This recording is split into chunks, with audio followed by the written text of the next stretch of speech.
Thanks for making the time today. Really appreciate everyone making some space to come and engage. We're here to just share a little bit more about the TACFI STRATFI program. The Ventures team is doing a phenomenal job in sharing information about this and pushing it out. But we recognize that there might be some companies out there looking for some help or ways to engage a little bit deeper. And we're here to help provide some of that support. So I'm going to go over a little bit today about the TACFI STRATFI program and how to work with folks. I would love for folks to jump in, ask questions. If you could please use the Q&A function, that would be super helpful so we can manage and track that we're getting you the right responses, and chat gets a little unwieldy with lots of folks. Just really appreciate people making the time. So I'm here with the Outpost. We're at the intersection of tech, national security, and capital. A lot of my passions come in together here so that we can continue serving companies and bringing the best tech to the warfighters. All right.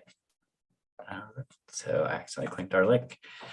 So the thing we're here to talk about today are our strategic and tactical funding programs that the Air Force, AFWERX, and Ventures have put together.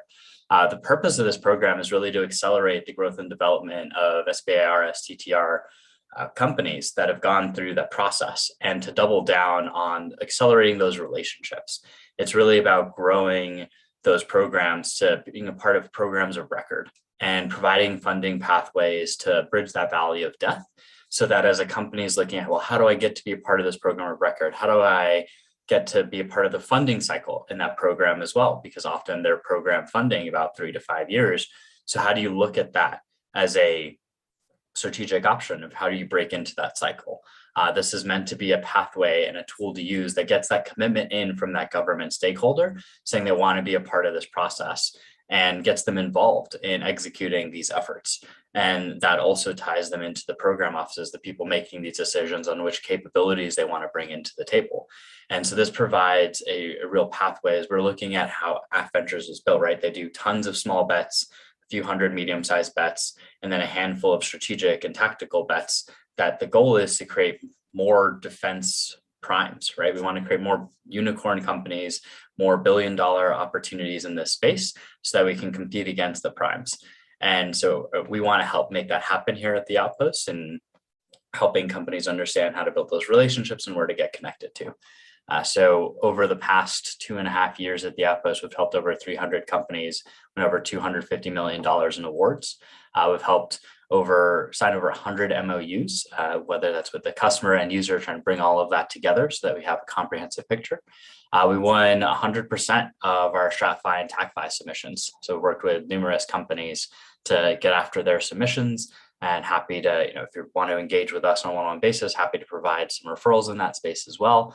And then we've won over $25 million for our clients in this space. So it's been pretty phenomenal to pull all of these things together and really help companies get to that next level, get into programs of record and that long-term revenue.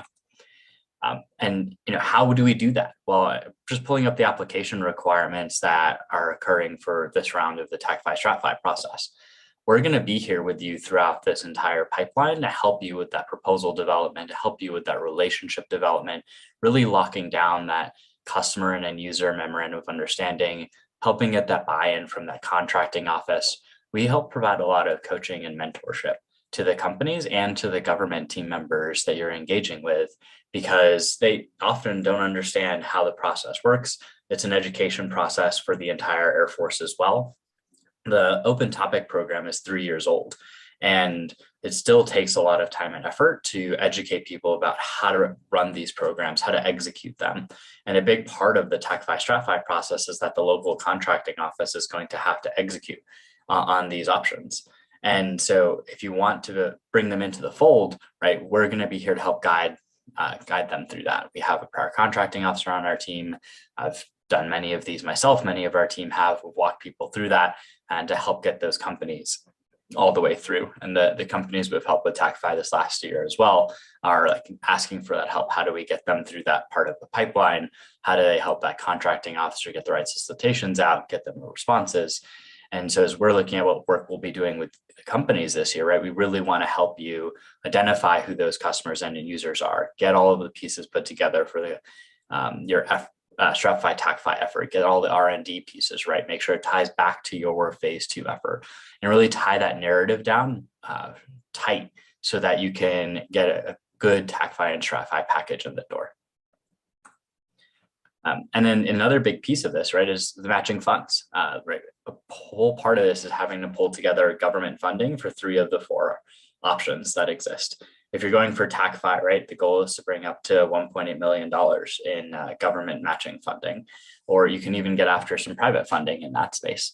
The outpost will help match you with some potential investors in the private sector. We're also happy to help bring together the right government stakeholders and help really lock down that funding so that as you're getting after this, it's in the time of the continuing resolution right now for the government. So as that Congress passes a budget and all of that is implemented, the money is still going to take 2 to 3 months to flow down. How do we make sure that all of those requirements are lined up so that, like, yes, this is a capability that we want to fund and develop for the future of the Air Force? How do we get the narrative right with those customers? How do we get the narrative right with the end users so that they're advocating for this and making sure, hey, that government is lining up the funding? And then even getting after the STRATFI efforts, right? Talking to those program offices, talking about their mission sets and how it's evolving. Our job here is to help facilitate those conversations with you. You might be having some conversations today. You might have a phase 2 with a great TPOC. How do you elevate that and take that to the next level? Where are you engaging with them? What is the conversation you're having about that strategic relationship? How are you talking about where that capability fits into their mission set? How is their mission set and mission area going to change and evolve over the next 1 to 3 years? And how is your capability fit into that? So the companies, we've worked with hundreds of companies and talking about different contract opportunities all across government, but specifically in the TACFI, STRATFI process, it's about convincing that Air Force customer of why, like, hey, this is a defined need. And this is how you're going to bring in that capability, bring in the funding, bring in the contracting office, and pull all of those things together. So we're here to help bring all of those funding options in place and work with you on that. Some of the common mistakes for submitting proposals are the main reasons that we're here, right? We want to help get the relationship built with the finance and contracting teams so that they're aware of that they're going to have to execute this project, that you have all of the components of your capability package in place, and that you are working with the right TPOCs, the right end users and the right customers. You have the right level of signatory on that. They're bought in and involved in this process. The right funds are in place. You want to make sure that the milestones that you're working on with your end customer are correct. Like, these are the things that they want to develop as well with you. And that's lined up with the R&D nature of your project. So our goal is to help pull all of these different pieces together and tie that into a comprehensive process. And this is really where a lot of our value proposition is, making sure that these things happen. This is why we're 100% on our TACFI and STRATFI submissions. So why are we here? Why might you want to work with us, right? We're sitting at that intersection of tech, capital, and national security.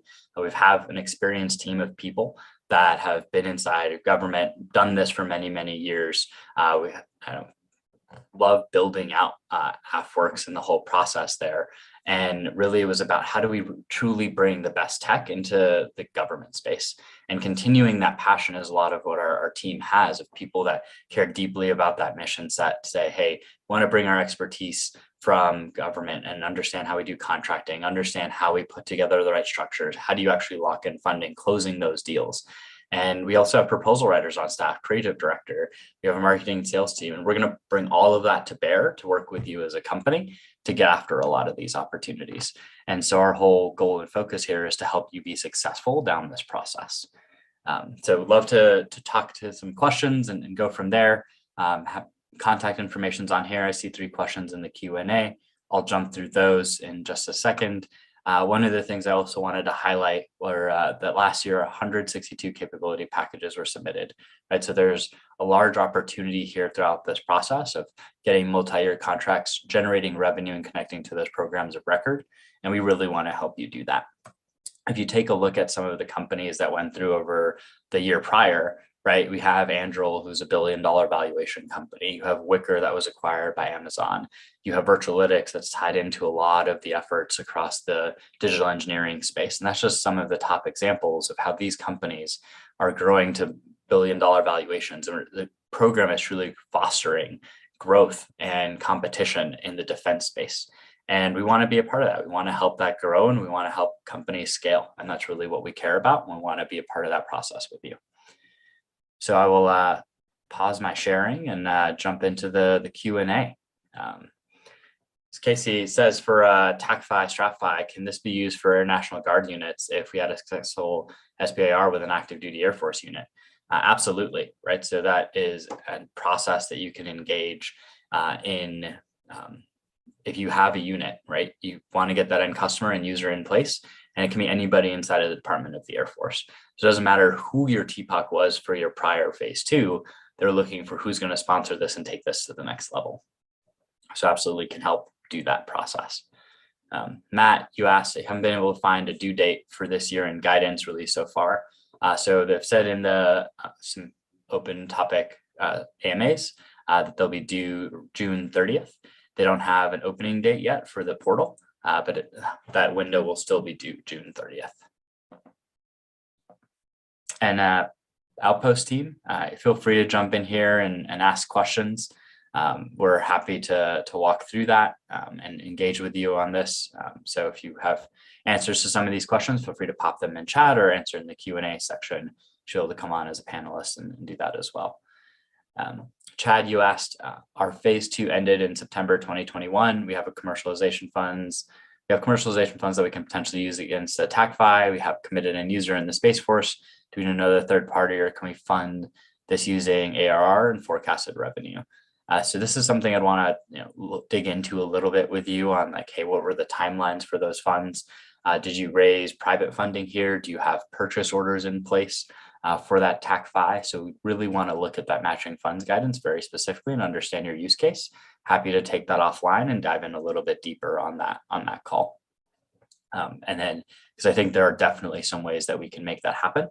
We just need to look at, hey, what was that funding qualified as in the commercial side? Because if you have those purchase orders and they're signed, it's definitely a way that you can get after this.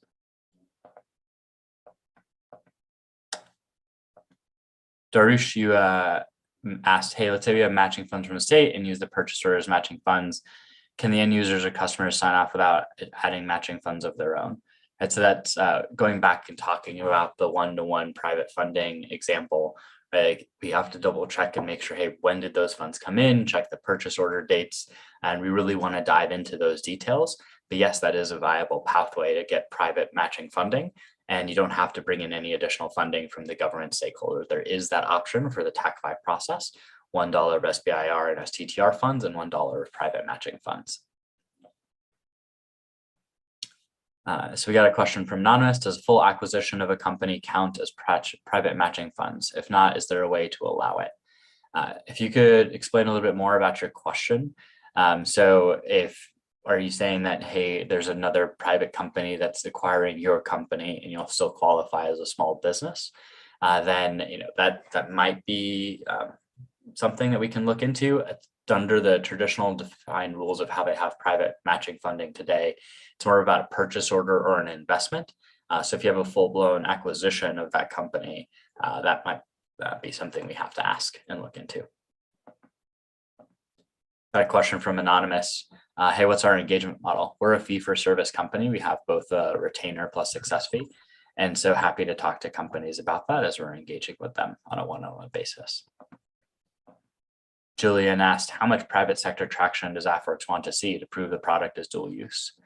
That it varies based on the company and their engagement model. Right? For some space companies, that's going to be very different than a software-based company versus a hardware-based company. What you're really looking at is, do you have a specific focus and growth in the commercial sector? And so what we're looking to understand is, as we're building your proposal, do you have $100,000 to $1 million in commercial revenue? And that's really helping tell a story of that, hey, this is being sold in the commercial marketplace. Or let's say you have venture-backed investment and you don't have tons of commercial revenue yet. That's another source that says, hey, this is a company that looks like they're going to have traction in the commercial space. And there's an outside group that has validated and said, this is of interest to us. So I'd definitely say like, private sector traction is an important part of your submission. And you should be able to show some of that growth and talk about those numbers, especially if you're submitting the TACFI STRATFI process. And we can help strategize that with you on how to best shape that and lay out the different pieces. Matt, thanks for your thanks. I appreciate it. We also have someone raising their hand to talk, so I'll go ahead and give you permission to talk. Okay, go ahead and ask. Hi, can you hear me? Yeah. I already asked my question. You answered it well. So that's what I want to know is because most of, at least the area we are in, the end user doesn't have R&D money, but they have money to buy the product and they already purchased. And I'm understanding is that if it is within 6 months of the deadline, that qualifies for matching funds. Yep. So as long as it's within 6 months, right, that phase 3 or a purchase order can be applied to your matching funding process. I also might be interested in your services. So I think you have my email. If you could email me your contact information, I will follow up with you. Awesome. Thank you. No, thank you. We appreciate it. Our goal is to help companies win. And the really cool part of being at the Outpost is that our mission set speaks a lot to how we help companies win, and then we help organizations win, and we help our nation win. We're a company that believes firmly in how do we help our nation win, and that starts all at the basis of entrepreneurship, and then companies that are contributing back to the dual use space. And it's awesome to work with companies in that process. So jump back into questions from the Q&A. Thanks, Madison, for pulling folks up. If anybody else wants to jump in and talk, we're happy to have a conversation. I was just jumping into the Q&A side. Happy to converse and answer questions live as well. Francisco asks, hey, much like AFWERX open calls become much more competitive each year, do you say the same with TACFI, STRATFI? And do you believe Air Force funding for the program will be equal, more or less than last year? As they've said, right, it's a first come, first serve for your capability development package to be submitted, right? So you're going to get those reviews early. So it behooves you to get in that process, get involved, get engaged, and submit these as soon as possible. And I do expect TACFI and STRATFI to become more competitive. It's open to the last 3 years of companies, and that's the goal of that, is to keep driving more success and build more mid-tier competition, build more billion-dollar unicorns. And the entire intent of that is to facilitate more competition in the dual use space. And I expect more companies will submit this year. And that's why it behooves you to work in and get in sooner than you can get that submitted and get that rocking and rolling. It's also tying in more to those government stakeholders. I think they're part of our original intent in starting this was that we wanted to seed and do an internal insurgency on how do we educate people about a new way to do business? How do we get them trained up on these models? And I'd say that the program's doing phenomenal 3 years in, right? And you're seeing more and more organizations that are talking about, hey, we understand how to use a program, how to use these funds as a program office and pull all of that together. And we've had the opportunity to educate numerous program offices ourselves at the Outpost. And so the pool is expanding at the same time. So I expect it to continue to stay competitive and the funding amounts to be about the same, right? That's something that they can keep steady over the years, but it'll also depend on how the government budget shapes out and those different pieces as well. Justin, you said, what are some of the timing considerations, what milestones are required to be met to be eligible to pursue? So I'm happy I'll share my screen again to answer some of those questions for you. There's a set of qualifying criteria that are required for going after the TACFI STRATFI process. They are going to be due by the 30th of June. And so what I would take a look at here are, are you still considered a small business? Do you have a prior SBIR CTR phase 2 within the last 3 years? You've not already been awarded a sequential phase 2, and yet at least 90 days have passed since the beginning of your execution. You're not executing a prior STRATFI. You have to get the right signatories and folks committed on your end user and customer collaboration agreement. And then you have to bring in the equivalent matching funding as well. So there's some of the high level pieces. We're closing out our selection of clients, people that we want to work with here in the next couple of weeks. So we're looking to bring in companies and work with them and get these packages submitted prior to the 30th June deadline. But we also have to recognize, right, we have a lot of work to do in getting those MOUs in place, getting the funding lined up. And so we're bringing in our docket of companies. So happy to, for us, it's closing out that client list in the next couple of weeks.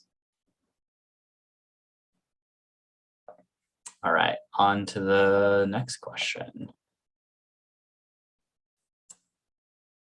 Russell, reading the guidance, it looks like the period of performance ends on 30 June 2022. So we need to get all submission done before June. Correct. So is it possible to do a funding round in July and still qualify? Basically, what is the hard deadline we need to meet?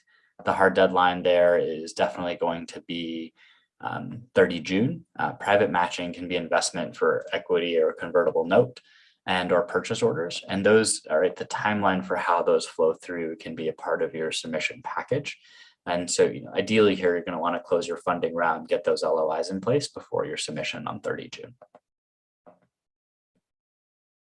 And Christina, is STRATFI using the SBA definition of a small business? Average headcount over 12 months. We recently passed 500 employees and wondering if this conflicts with the requirements. And so, yes, they're using the SBA definition of a small business. So I have to double check inside of the documentation on if it's the average count of headcount over 12 months. I'll take a note to go back over and get an answer to you specifically on this, and then go from there. Because if you're averaging under 500, right, you still might be able to qualify, but that also might have to be at the time of award. And it's a good nuanced question that we should dig into here. So I'll make sure that we get back to that one. And then Daniel, you asked, does your team comply with ITAR? We help companies with some of that. We're not ITAR lawyers, but we have some strategic partnerships that can help you discuss and work through the ITAR requirements and restrictions for your products or services. Francisco, we don't have an opening date for the submission portal yet. When we do, we'll be sure to share it because we want to help get companies in through the door as well. Andrew, you asked if you've received AFWERX TACFI funding on a phase 2, is it possible to get a STRATFI going to a phase 3 this fall? Yes, you can. Dariush is raising his hand again, so I will pull him in. Yeah, absolutely. Another comment I also wanted to make is, if you're a majority VC-owned company, that there's an opportunity to submit for this process as well, right? So they've got a waiver through for this round in that process. Thank you. Can you hear me? Yeah. I made this comment last year. On one hand, the program, I was told they're acting like Silicon Valley investors. On the other hand, they're not, because in Silicon Valley, my experience of fundraising, if you use your own funds, they like that because you have a stake in the game. But here I have asked why the companies are not allowed to match the funds from their own funding, not from government funding, from the commercial sales. And nobody tells me why not. I mean, that's what Silicon Valley likes. Yeah, and so Dariush, I think what you're hinting at there, right, is that the purchase orders as being part of the commercial sales can count as matching funding. Is that what you're hinting at here? No. The purchase orders, I already answered. I know that does, but this is, our company sells other products. Mm-hmm. It may not be the outcome of our SBIR projects. So our company has been around for 30 years selling to military. So what I'm saying, we have cash that we can match the funds. Why isn't that allowed? That means we have a stake in the game ourselves. Yeah, that's a really good point. A lot of this is meant to drive continued investment and opportunities inside of the company. It's not been a big demand signal to have companies to have their own funding available sitting there at the small business size, right? To have $500,000 to $1 million sitting in the bank saying, hey, we're going to commit this funding in addition to the SBIR funding. But that's a good point. It's something that I think we should continue advocating for and pushing down this, because there definitely can be companies that are doing this in this space. Yeah, I understand not all small companies can do it, but we want to do it because we know the customer wants our product. And we know it's a good investment from our end. Anyways, thank you. Yeah, and we can talk through some creative funding approaches, right? We have a venture arm here as well at the Outpost, and some debt equity options, so that we can work through that. It's definitely something that we can. The problem I have, our executives or the owners do not raise money outside. We own 100% of the company, so that's not in the cards. Yeah, but we can get creative about that, right? Like you can continue owning 100% of the company, and there's other options out there. Right. Okay, let's talk later. Yeah, looking forward to it. Thank you. Our contact info is in chat as well. So another hand go up and possibly go down. Happy to answer. I got a question from Anonymous in the meantime. Is there any preference for equity investment versus convertible note versus purchase orders to match the SBIR funding? And is one seen as better than the others? No, not from anything that we've seen, right? That matching funding is matching funding. And as long as you can show that, hey, you're getting this and it's lined up and all of those pieces are correct, they'll be treated equally in this case. AF Ventures and the Air Force recognizes that's not in everyone's interest, right? To raise venture funding and give away equity. So all of these are other options to take a look at.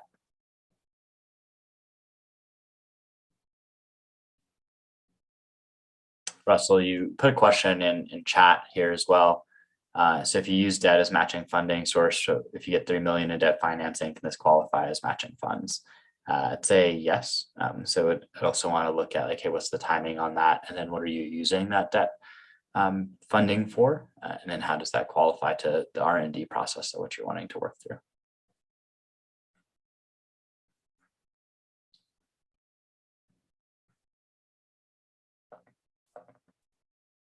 Cool. Daniel, you asked, hey, does the outpost work outside of the TACFI STRATFI program? That's a great question. So we absolutely do, right? So our whole business is focused on helping companies break into the government space. And we work on commercial solutions openings, broad area announcements, OTs, and our whole goal is to bring together all of those different pieces to help really build a strategy for businesses that are wanting to work with government. And so we build a holistic approach to attacking multiples of these options. We build a strategy around, hey, which are the opportunities you want to get after? What are the relationships you want to build? Which proposals are we going to build and submit? And so pulling all of that together and helping companies grow and scale. And that's part of what we've done in that, getting $250 million for our companies over the past 2.5 years. It's really been about pulling all of those sources together and saying, how do we build a comprehensive strategy? Our goal is to help your company grow and scale. All right, so I think we're coming up to the end of questions and the end of our time here. We owe a couple of folks answers. I would love to get back with you and work with you. So we'll send a follow-up email, send you a link to schedule a time to meet up and chat. We're happy to help with TACFI, STRATFI, or helping build your overall government business as well. Thanks everyone for making the time today. We really appreciate it.